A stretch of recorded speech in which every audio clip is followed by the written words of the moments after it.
Good morning, everyone. This is Mornings with Michael, where we got Babak Behzadi on our Saturday small business leaders today.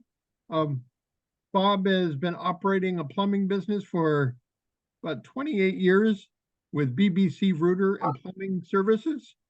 He's an experienced plumber with a demonstrated history of working with consumers, skilled in sewer camera inspection, plumbing, robotic camera inspection, hydrojetting, pipelining, and pipe bursting.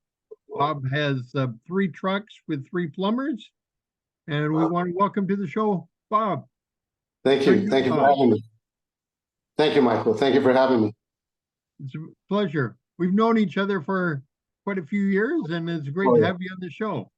Yeah, thank you. Thank you very much. So, when did you start plumbing? Where did you learn your skills? I started plumbing like right out of high school. I worked for a company in Beverly Hills by the name of Westside Plumbing, and they were buying old apartment buildings and converting them into new ones for students of UCLA. There were large projects, anywhere from 200 to 300 unit apartment buildings, and I did that for about a year. And the market kind of slowed down. I was very young, and I ventured into real estate for a while. For about 4 years, I was a real estate appraiser, and I didn't really like doing that too much because I really like being outdoors. I don't like being in an office too much every day for work. So just about that time was about when Northridge earthquake happened, Oh, wow. and yeah, the demand for construction and contractors and laborers and material and anything you can think of went through the roof. So I basically just started rebuilding my mother's house because we couldn't afford the construction rates at the time. And with a limited budget, I got back into it. And my dad hooked me up with another gentleman that was a little bit older and had more experience. And we started rebuilding my mother's house that took a lot of damage in the quake. Then little by little, I had neighbors come over and go, "Hey, can you take a look at this? Can you take a look at this?" And I started my contracting business. I started as a general contractor, and little by little narrowed down my field down to plumbing because I saw that it was very lucrative, and it's a business you can run 365 days a year, 24 hours a day. And there's many companies out there doing it just like that, and you'll have business 365 days a year. So I like the consistency of it. As a kid in high school, I used to do a lot of roofing with my dad, and I didn't like the voids in the span of work throughout the year. Summertime was kind of relatively slow, and you waited for the winter to make your money. But with plumbing, it's Mondays are just as good as Wednesdays, just as good as Sundays, and Fourth of July can be just as good as February 28th. It makes no difference. There's always business. Well, that's great. And your family originally came from Afghanistan, isn't that correct? No, my parents were originally from Iran. They Oh, from migrated Iran. here. Yeah, they migrated here in 1978 and moved to the Los Angeles area. Then later on, purchased a house in the San Fernando Valley. Okay. How old were you when your parents came over? I think about 9 or 10. Okay. Yeah. What do you remember most about when you first came over to the country? What do I remember the most?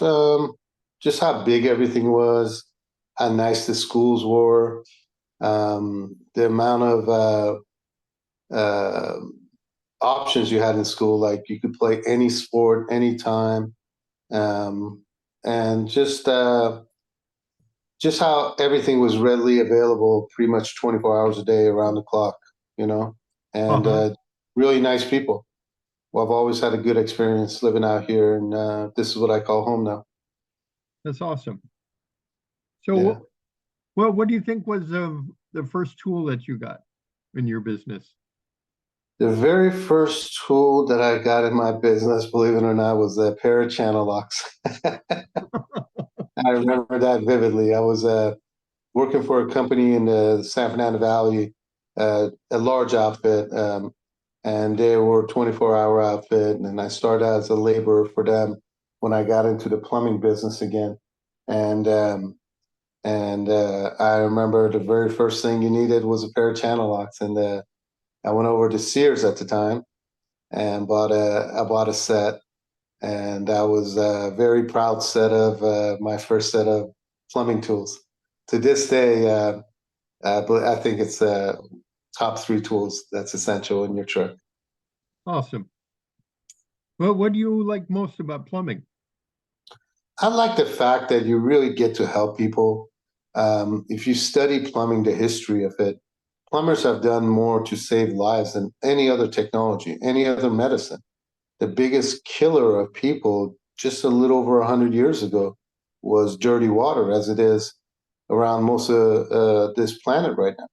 The access to clean, drinkable water is a privilege that we take for granted in U.S. and first world countries like Europe, but around the globe, it's not so accessible.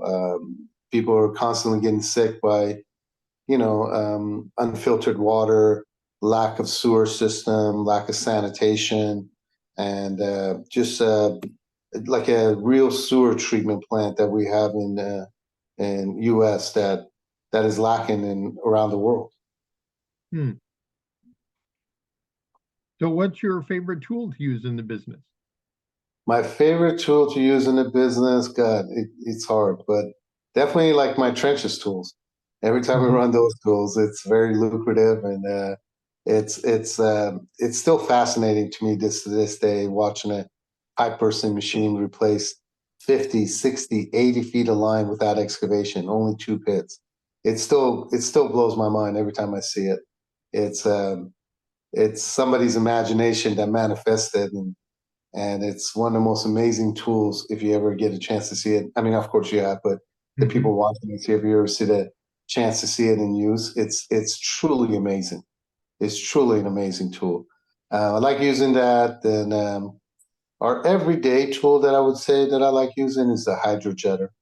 That tool is probably one of the best ways to clean a drain or sewer line. Is pressurized water, and we use it daily. Yeah. Do you have like a tow behind unit? What? Yeah, we have a US jetting model. I think it's 20 gallons, 16 gallons a minute at 3,000 psi is this max. We've had it for a long time. Great unit, great unit. It's got a diesel motor on it, and it's just a diehard. Other than regular maintenance, we've never had a problem with it. And like I said, we use it daily. We use it from there's a museum out in Los Angeles area called the Getty Center. That's one of our accounts. We use it there once every 6 months and keep that place draining. And the thing with the hydrojetter, as you know, is that pressurized water has the same pressure at 5 feet that it does at 500 feet, unlike a cable or a snake machine where you kind of lose a little bit of torque as you extend that heavy cable out into the line. But yeah, the hydrojetter is definitely our bread and butter. Yeah, the Getty Museum. That's a beautiful location. Yeah. Oh yeah. Oh yeah. Oh yeah. It's a Gives billion you dollar a nice project. overview of Los Angeles and Absolutely. Yeah. If the audience watching never seen it, definitely go see the Getty Center if you're in Los Angeles. It's free, and it's one of the most beautiful, beautiful museums and collective of artwork anywhere in the world. It's really truly something to see. so. Um, you said you have three plumbers and three trucks out, Correct. and they're pretty much busy every day. Oh yeah, yeah. We have tons of work. There's no problem with work. We're busy every day, and we do from anything from repairs to, of course, as you know, as pipe replacement, mostly related to sewer work. We do some plumbing. We don't do new construction. We don't get involved with that. It's just too much time consuming. We don't quite have the staff to do that. And our specialty is kind of like replacing. emergency related sewer lines, buildings that are backed Okay. up at the peak, and we get in there with our trenches machine, trick tools, and our liner machines, and provide them the fastest remedy possible other than excavation, which would be our last resort. How did you get into lining? How did I get into lining? Was first I got into pipe bursting, and as I got into more and more involved in pipe bursting, they were telling me about how I can rehabilitate large diameter pipes. That's kind of challenging with pipe bursting, like 8 inches or bigger, you know. So we had a project with LAUSD, the school district out here, and they had a problem with a storm drain line, 8 inch storm drain line, about 1,000 feet of it at a high school in Los Angeles area. So we took a look at it, and we replaced portions of the line, but there was one segment of the line that was really good condition, but they still want to rehabilitate it. It was a little bit too much for the machine we had currently with our pipe bursting machine, and we called out our vendors, and one of them referred us to pipelining. I think it was a Max Liner machine, my first machine. I purchased that. They did a demo for me, and after the demo, I purchased a lining machine. And you've had that how many years now? Oh wow, I want to say like maybe close to 20 years. Oh, wow. Yeah, time flies. It does. Yeah, and I think I've had my trick machine a little bit longer than that, maybe like close to 25 years. You know, Okay. yeah, I think about 23 to 25. I lose the count, but we've put millions and millions of feet of pipe with that pipe bursting machine. We did a project out in Pasadena for the Pasadena project. Forgot the who municipality was.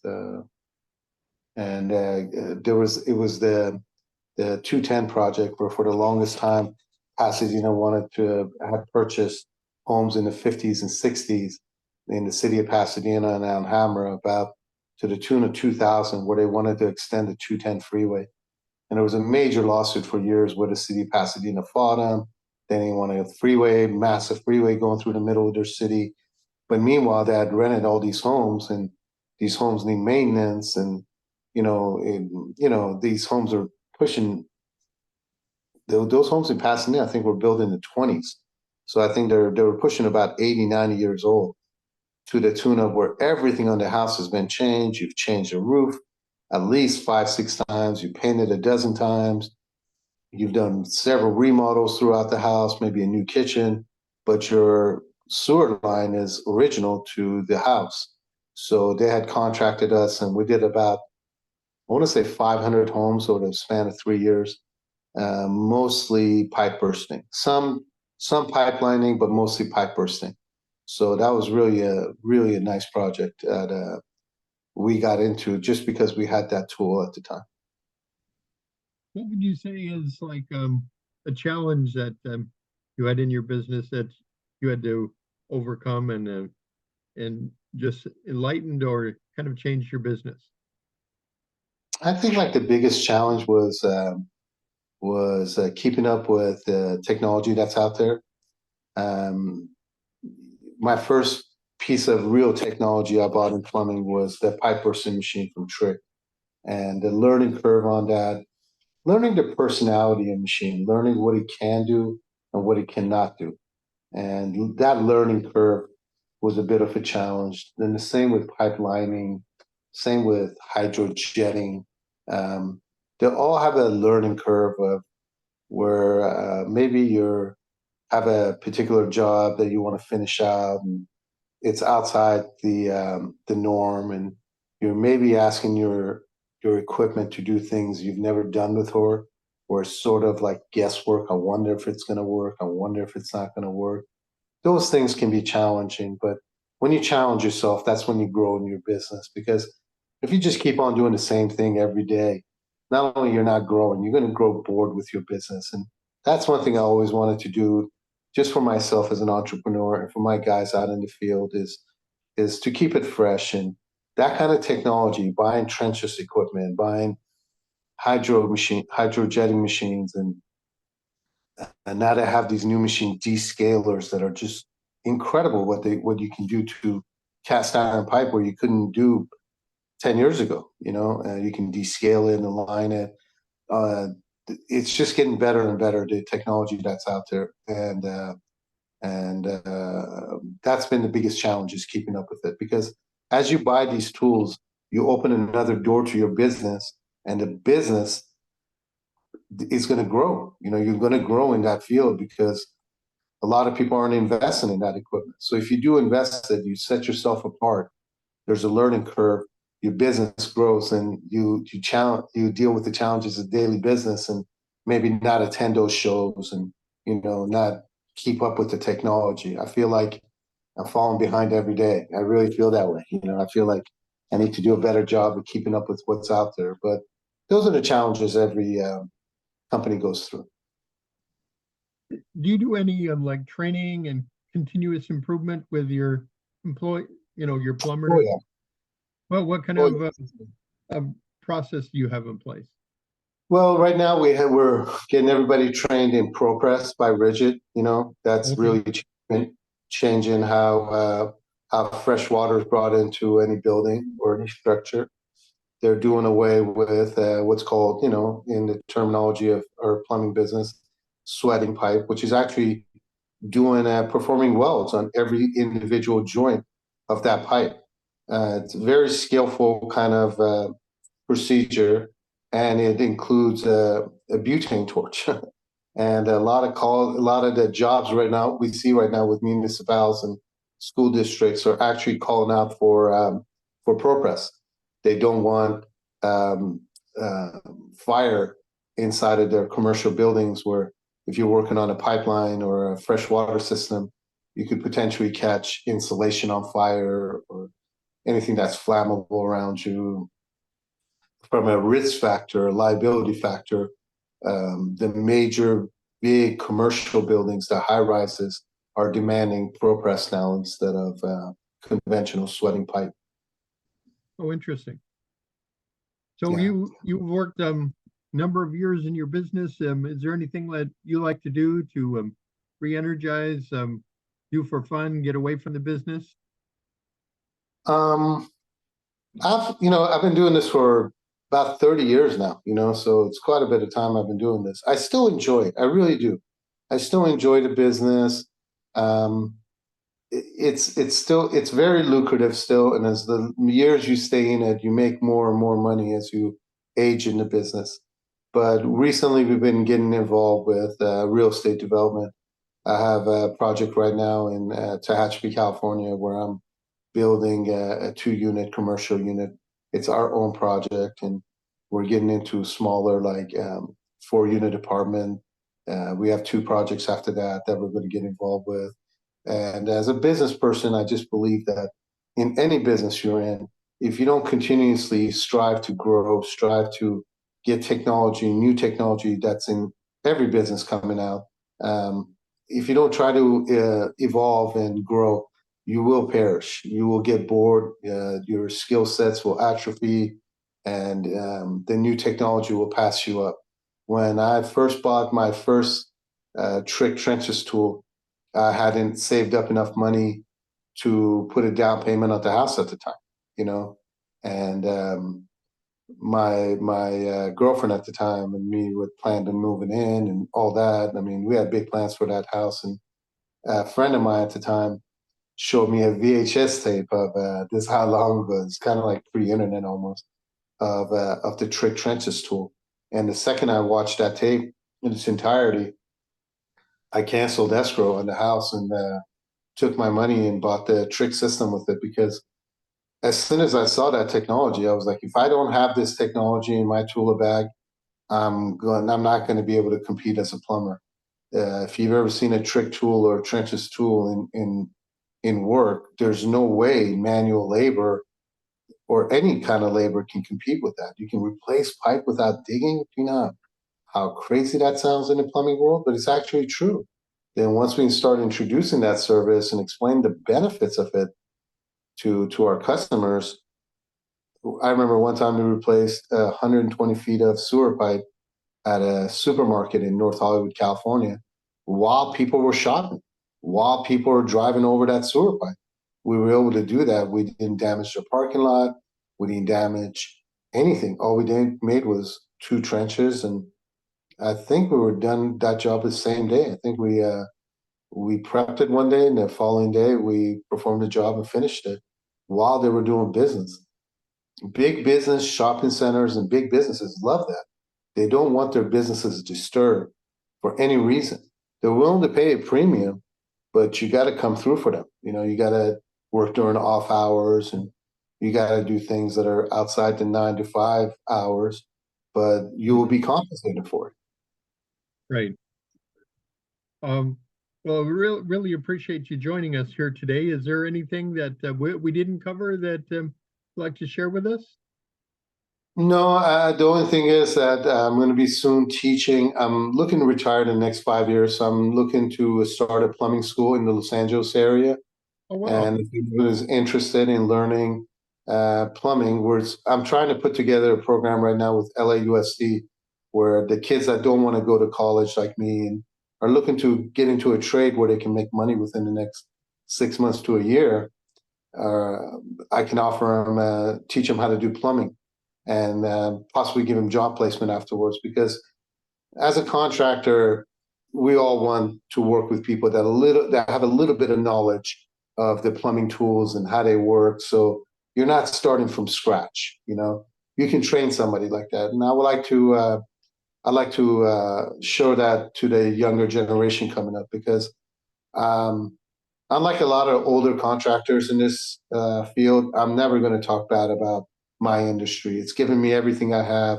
It's given me my house, my life, everything. So I think it's one of the greatest things you can do with your life is help people and be in the field of construction and plumbing. And every year there's less and less of us. So there needs to be some sort of education program to help incentivize the young people coming out of high school and the ones that don't want to continue with college and so forth and just want to work a trade. I want to kind of offer an avenue for that in the Los Angeles area. Yeah, that's a great way to support your community and kind of give back for Absolutely. what is given to you. That's awesome. Absolutely. Yes. And if somebody wanted to get in contact with you, what's the best way to get in contact with you, Bob? The best way to contact me is through my email. It's bbcrooter, ROOTER, @gmail.com. Please send me an email and I'll get back to you within a day. Awesome. Well, I really appreciate you joining us with Small Business Leaders today, Bob. And we look forward to catching up with you again, and much success to you. Thank you very much, Michael. Pleasure seeing you again, my friend. You bet.